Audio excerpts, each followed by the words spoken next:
নমস্কাৰ Assam north east news লাইভৰ সমূহ দৰ্শকক জনাবলৈ পাই সুখী হৈছোঁ যে এই মাহৰ 22, 23, 24 জানুৱাৰী তাৰিখে হাৱাইপুৰ শংকৰদেৱ বিদ্যানিকেতনৰ সাহায্যাৰ্থে হাৱাইপুৰত আহি উপস্থিত হ'ব অসমৰ আগশাৰীৰ নাট্য দল ৰাজ তিলক থিয়েটাৰে মাত্ৰ 3টি নিশাৰ কাৰ্যসূচী হাতত লৈ বিশেষ 3খন নাটক লৈ তেওঁলোকে মঞ্চস্থ কৰিব এই বছৰৰ সৰ্বশ্ৰেষ্ঠ তেওঁলোকৰ বলিষ্ঠ অভিনয়েৰে 3খন নাটক।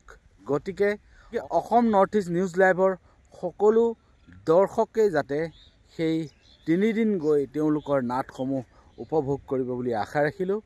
ইতিমধ্যে শ্যামন্তিকা আৰু ৰাগৈনিতমে তেওঁলোকে নিজৰ মন্তব্যত প্ৰকাশ কৰিছে। শুনক তেওঁলোকে কি কৈছে। নমস্কাৰ, মই ৰাগৈনিতম। আপোনালোকক জনাবলৈ পাই সুখী হৈছোঁ যে হাৱাইপুৰ শংকৰদেৱ শিশু নিকেতনৰ আমন্ত্ৰণক্ৰমে আমি ৰাজ তিলক থিয়েটাৰ পৰিয়াল আহি আছোঁ লংকাৰ হাৱাইপুৰলৈ 3 নিশাৰ নাট প্ৰদৰ্শনৰ কাৰ্যসূচী। আমি নাট প্ৰদৰ্শন কৰিম 22, 23 আৰু 24 জানুৱাৰী তাৰিখে। গতিকে সমূহ নাট্যপ্ৰেমী ৰাইজৰ সহায় সহযোগিতা আৰু উপস্থিতি আমি ৰাজ তিলক থিয়েটাৰ পৰিয়ালৰ তৰফৰ পৰা আন্তৰিকতাৰে কামনা কৰিছোঁ। ধন্যবাদ।